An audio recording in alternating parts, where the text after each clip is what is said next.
요즘 많은 사람들이 즐겨하는 것 가운데 하나가 자신의 일상의 삶을 개인의 SNS 이런 데에다 뭐 페이스북이나 뭐 인스타그램이라고 하는 그런 개인 SNS에 올리는 사진을 올리고 또 뭐 브이로그라고 하죠. 그 동영상을 이렇게 올려서 기록으로 남기는 그런 일들을 합니다. 맛집에 가서 맛있는 음식을 먹고 음식 사진을 찍어 올리죠. 또 풍경이 좋거나 유명한 어떤 그런 특정 장소에 가게 되면 다 갔다 왔다고 다녀왔다라고 하는 인증샷을 또 찍어서 이렇게 올립니다. 그렇게 하는 이유가 무엇이겠습니까? 좋은 기억들 그런 어떤 순간들을 좀 오래오래 마음에 좀 간직하고 싶은 그런 의도겠죠. 자, 그러나 그 안에는 은근히 그런 마음들이 들어 있습니다. 뭐냐면 내 삶을 좀 봐달라 그런 거죠. 나를 알아달라. 내가 이렇게 살고 있는 것을 알아달라라고 자신을 좀 드러내고 싶은 마음이 있는 겁니다. 여러분, 사람은 본능적으로 자기의 삶에서 가장 빛나는 부분, 또 행복하고 좋아 보이는 것들을 드러내고 싶은 그런 욕구, 이것을 과시욕 뭐 이렇게도 표현할 수 있을 텐데 이제 그런 마음들이 있어요. 한마디로 말하면 자랑하고 싶다는 거죠. 자랑하고 싶어하는 마음들이 있습니다. 어린아이들을 보면 그 아이들이 서로 만나서 이야기 나누는 걸 보면 때로는 좀 유치한데 이런 자랑들을 합니다. 야, 우리 아빠 힘이 얼마나 센 줄 아냐? 이런 얘기들. 우리 집에 이런 장난감이 있어 라고 그런 자랑을 하고 내가 이런 걸 할 수 있다 라고 하는 뭔가 이렇게 자기를 드러내고 싶은 마음들을 자랑합니다. 근데 그 자랑거리들이 다 유치하죠. 아이들 수준에서. 자, 그런데 여러분, 어른들도 보면 우리 어른들도 하는 자랑들이 있습니다. 그런데 그 자랑들을 보니 어린 아이들하고 크게 다르지 않아요. 어린 아이들은 만나면 자동차, 장난감 자랑을 하지만 어른들 만나면 자기 집, 자동차 뭐 이런 것도 드러내고 싶고 자랑하지요. 아이들은 자기 아빠, 부모 자랑하지만 또 어른들은 누구 자랑합니까? 자식 자랑하지요. 다 비슷해요. 자랑하는 것들을 보니까 다 비슷합니다. 그러므로 결국 사람은 누구나 자랑할 것을 가지고 살아가는 것 같다라는 것입니다. 그래서 중요한 건 뭐냐면 자랑하냐 자랑하지 않느냐가 중요한 게 아니라 무엇을 자랑하느냐, 무엇을 자랑하고 있느냐. 사람은 자기가 소중히 여기는 것들을 자랑합니다. 가치 있게 여기고 의미 있다라고 생각하는 것을 자랑하지요. 자기가 이룬 업적을 드러내고 싶고 누군가 알아줬으면 좋겠다 이런 마음이 있고, 때로는 다른 사람이 갖지 못하고 있는 것, 남이 부러워할 만한 것을 내가 가지고 있을 때 이걸 이렇게 자랑하고 싶은 마음들이 있다는 거예요. 자, 그렇다면 오늘 본문에서 사도 바울이 자랑이라고 하는 단어를 쓰고 있는데 16절부터 32절까지 쭉 말씀을 보면 바울이 무언가를 자랑하고 싶어 해요. 그래서 내가 이것을 자랑하노라 라고 말하는데, 오늘 본문에서 바울은 자기 자신의 인생의 어떤 가장 화려한 순간보다, 가장 빛나는 순간보다 오히려 가장 고통스럽고 또 가장 초라해 보이고 가장 어두운 순간들을 자랑하고 있습니다. 대부분의 사람들은 좋은 것만 보여주고 싶어 해요. 그렇죠? 하다못해 제가 신방을 가면 우리 성도님들이 저에게 잘 정돈되고 깨끗한 집을 보여주고 싶어서 1년에 거의 한 번씩 대청소를 한다, 이런 얘기를 하는 걸 들었어요. 그래서 제가 속으로 신방을 좀 자주 해야 될까 이런 생각을 해보았는데, 깨끗한 집을 보여주고 싶은 거, 나에게 있어서 흠이 되지 않은 좋은 모습을 보여주고 싶은 것이 우리들의 마음이라는 것입니다. 자, 그런데 바울은 오히려 전도하다가 매 맞은 이야기, 돌에 맞은 이야기, 죽을 뻔한 이야기, 고생한 이야기, 위험당한 이야기들, 굶주리고 헐벗고 때로는 도망친 이야기까지, 그런 얘기들을 하고 있어요. 세상 기준으로 보면 이건 분명히 자랑이 아니라 감추고 싶은 상처들입니다. 자, 그런데 바울이 그런 이야기들을 거침없이 아무렇지도 않게 오히려 자랑처럼 늘어놓고 있습니다. 그래서 사람들은 그런 바울을 어리석은 사람처럼 여길 수 있다.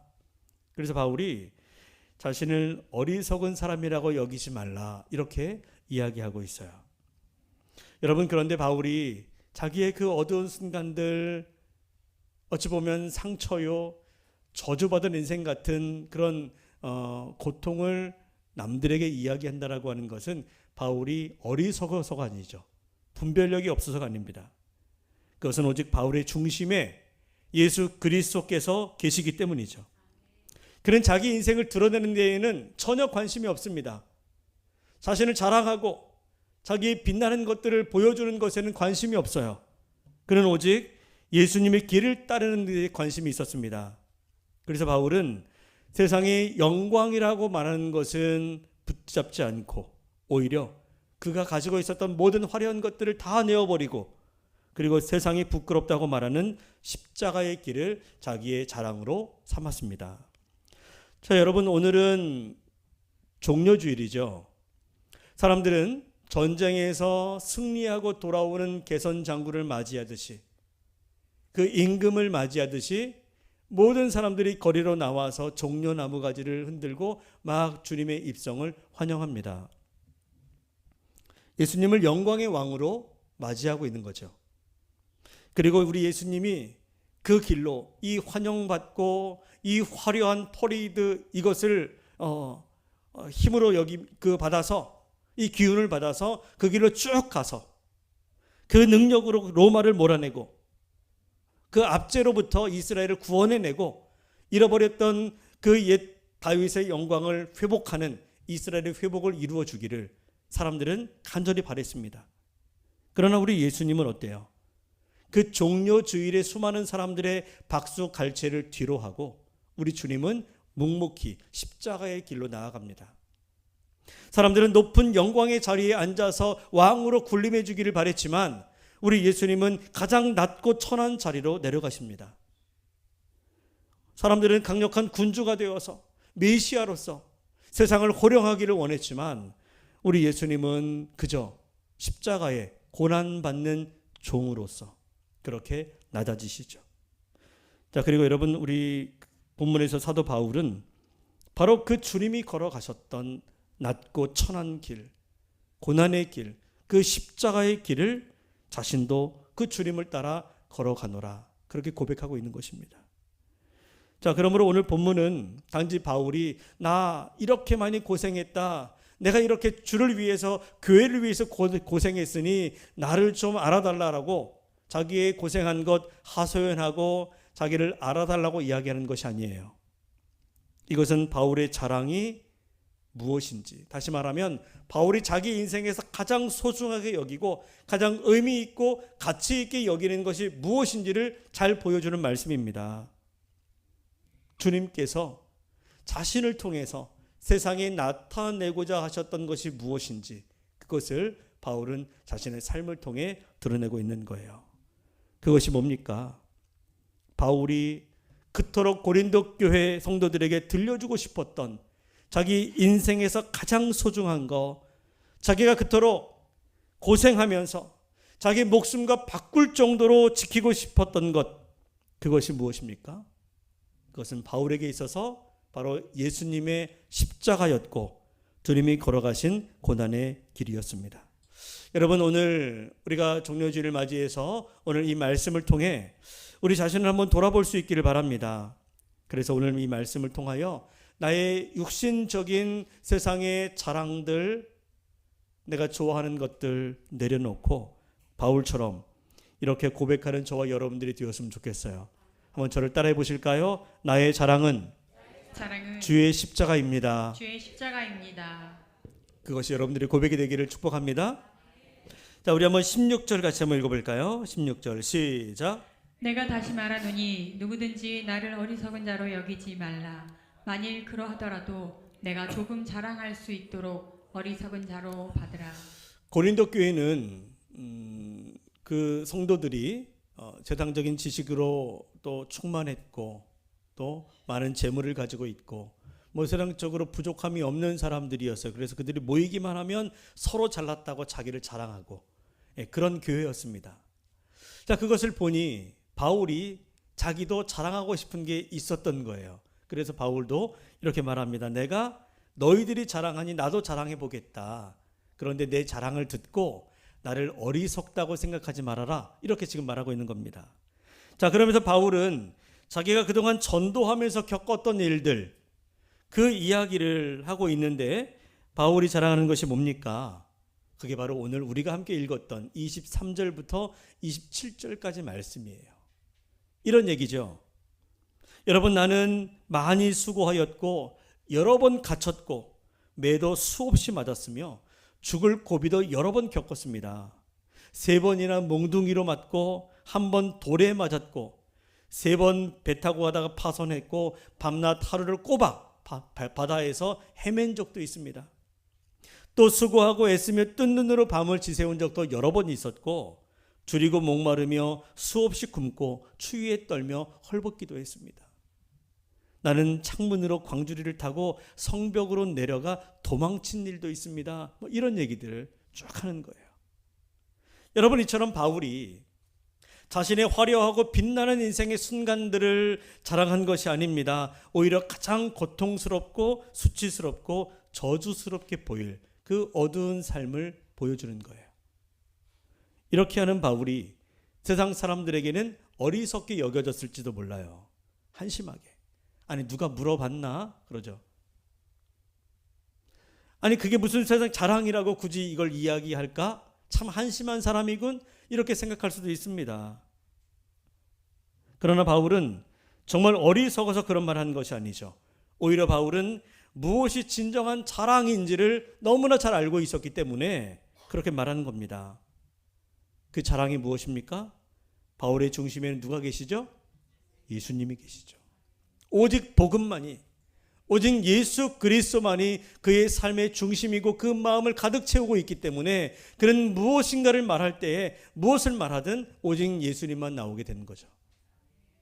그래서 바울은 세상의 영광이라고 말하는 것을 붙잡지 않고 예수님을 따르다가 얻은 고난의 흔적을 자기 자랑으로 삼았습니다. 우리 예수님도 그렇게 하셨죠. 오늘 이 종려주일에 수많은 사람들이 예루살렘으로 들어오는 그 예수님을 왕으로 맞이합니다. 영광의 주로 맞이했어요. 종려 가지를 흔들면서.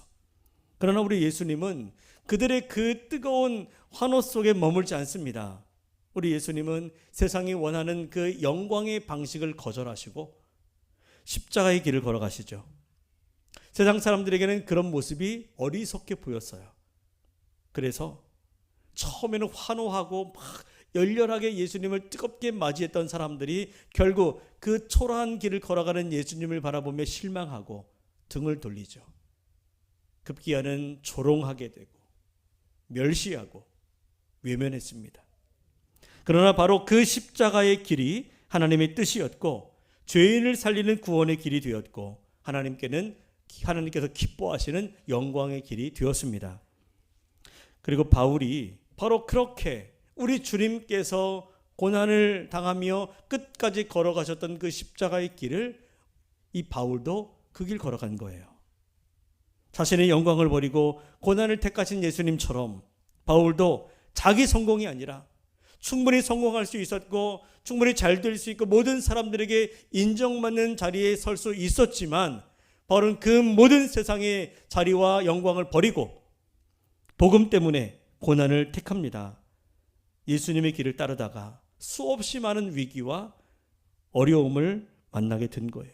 그리고 바울은 오늘 그걸 자랑으로 드러내고 있습니다. 저는 여기서 우리 믿음의 사람과 세상 사람의 차이가 확연하게 드러난다고 생각해요. 이것이 차이 아니겠습니까? 세상 사람들은 화려한 것들, 자기의 자랑거리들을 드러내지만 믿음의 사람들은 그와 다르다는 거죠. 자, 그런데 여러분, 그렇다고 해서 여러분 오해 없이 들으십시오. 우리가 세상에서 열심히 노력하고 일해서 얻은 것들, 그것들을 자랑하지 말라는 건 아니에요. 내가 열심히 노력해서 취업하고 승진하고 또 성공하고 높아진 거, 자랑하지 말라는 뜻이 아닙니다. 할 수 있으면 해도 괜찮아요. 자랑하고 싶으면 얼마든지 하십시오. 그것이 하나님께서 주신 은혜라고 여긴다면, 그래서 마음껏 주님 앞에 감사하면서 자랑할 수 있습니다. 자녀가 잘된 것 자랑할 수 있고요. 가정에 좋은 일이 있는 것도 자랑할 수 있고, 여러분들의 삶에 아름다운 좋은 삶의 열매들, 기쁨의 열매들 맺은 것도 기뻐할 수 있고 자랑할 수 있습니다.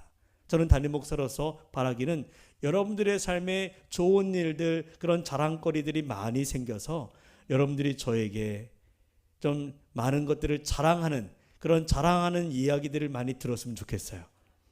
바라기는 그렇게 자랑거리들이 많이 생기는 그런 복된 삶이 되시기를 주의 이름으로 축복합니다. 자, 문제는 여러분, 자랑의 내용이 아니라 자랑의 중심이 어디에 있느냐 중요한 거예요. 여러분, 믿음의 사람은요, 자기의 일들을 자랑함에도 그 자랑을 통해서 예수 그리스도를 드러냅니다. 이게 다른 거죠. 내가 잘났다로 끝나는 자기 자랑이 아니라 결국 하나님이 하셨다라고 하는 하나님에 대한 믿음의 고백으로 끝나는 거예요. 내 힘으로 여기까지 왔다는 자기 과시가 아니라 주님의 은혜로 여기까지 왔다라고 하는 그분에 대한 간증으로 끝나는 인생. 여러분, 이렇게 우리 믿음의 사람은 무엇을 자랑해도 결국은 우리의 삶의 모든 것이 주님께로 향할 수 있어야 합니다. 중요한 건 자랑하느냐 자랑하지 않느냐가 아니에요. 무엇을 자랑하고 누구를 자랑하느냐. 바울이 바로 그런 사람이었어요. 그는 세상이 자랑하는 것들을 붙들지 않고 자신을 드러내는 일에 자랑하지 않습니다. 오히려 자기 삶을 통해 예수 그리스도의 그분의 걸어가신 길과 주님의 영광만을 드러내고 싶어 했습니다. 다시 한번 부탁하기는, 오늘 저와 여러분들의 자랑도 세상의 자랑이 아니라 오직 날 구원하신 예수 그리스도가 여러분들을 통해 나타나게 되시기를 주의 이름으로 간절히 축원합니다. 자, 오늘 본문에서 바울이 자랑하는 것들을 보면 결코 자랑거리라고 할 수 없는 것들이잖아요. 세상적인 기준으로 보면 다 감추고 싶은 이야기들, 매맞은 얘기가 뭘 그리 좋다고 이야기합니까? 옥에 갇힌 이야기 얼마나 부끄럽습니까?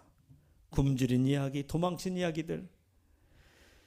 자, 그런데 바울이 자신이 당한 고난들을 이렇게 나열한 이유가 분명히 있을 거예요. 그 이유가 뭡니까? 자, 바울은 28절에서 자신이 예수의 길을 따르는 동안에 겪었던 그 많은 고난과 어려움들을 쭉 열거한 다음에 이렇게 말합니다. 자, 우리 한번 28절 시작. 이 외의 일은 고사하고 아직도 날마다 내 속에 눌리는 일이 있으니 곧 모든 교회를 위하여 염려하는 것이라. 자, 이 구절을 현대인의 성경으로 보면 그 의미를 우리가 좀 더 확실하게 이해할 수 있는데요. 자, 현대인의 성경 버전을 한번 읽어볼까요? 시작. 이런 일 외에도 날마다 여러 교회에 대한 염려 때문에 내 마음이 무거웠습니다. 다시 말하면 바울이 그토록 고난을 당했던 이유, 예수를 믿고 복음을 전하면서 당했던 그 수많은 고난들, 그 믿음의 흔적들은 결국 무엇 때문이라고요? 교회 때문이다. 교회 때문에. 그럼에도 그렇게 고난당하고 그렇게 아픔을 겪었지만 지금도 여전히 교회만 생각하면 마음이 무겁고 교회만 생각하면 눈물이 앞을 가리고 힘들다는 거예요. 바울이 몽둥이로 맞고 돌에 맞고 굶주리고 위험을 겪으면서 끝까지 지키고자 했던 것이 바로 주님의 몸된 교회였습니다. 그러니까 바울의 마음에는 언제나 교회가 있는 거죠. 바울의 눈물에는 언제나 교회가 담겨 있습니다. 그 바울의 수고와 헌신도 결국에는 교회를 세우고 또 교회를 지키고 또 그 교회에 속해 있는 모든 성도들의 믿음이 온전히 자라도록 하는 일, 그것이 바울의 마음이었어요. 그런데 여러분, 바울이 그렇게 교회를 위해서 애쓰고 수고하다가 늘 고난당하고 늘 박해를 받고 핍박을 당했는데, 그런 가운데 눈물로 세우고 생명으로 지키고자 했던 교회 어떻게 됐습니까? 어떻게 됐나요? 무너졌습니까? 사라졌습니까? 만일 그랬다면 바울이 그렇게 당했던 그 모든 고난과 고통은 헛된 것이고 정말 세상에서 가장 어리석은 삶을 살았던 사람 중에 하나였을 거예요. 그런데 그렇지 않습니다. 여러분, 바울에 의해서 세워진 교회들, 바울처럼 역사 속에서 수없이 많은 핍박과 박해를 받았습니다. 교회도 그 많은 역사 속에 수많은 환난과 고난을 통과했어요. 그러나 교회는 절대로 무너지지 않았습니다. 세상의 제국들은 교회를 핍박하고 억압하던 그 수많은 제국들은 다 역사의 뒤로 사라지게 되었고, 교회를 핍박하는 권세자들도 사라지고, 그들의 이름은 역사 속에서 희미해졌지만 그럴수록 교회는 더욱더 왕성해지고 오늘도 살아남아 지금도 여전히 이 땅 가운데 복음의 빛을 비추고 있습니다. 어떻게 그럴 수 있습니까? 교회가 능력이 있고 교회가 강하기 때문입니까? 교회에 속한 우리 성도들 한 사람 한 사람이 능력이 있고 강하기 때문인가요? 그것이 아니라 하나님께서 언제나 여전히 교회를 붙들고 계시기 때문입니다.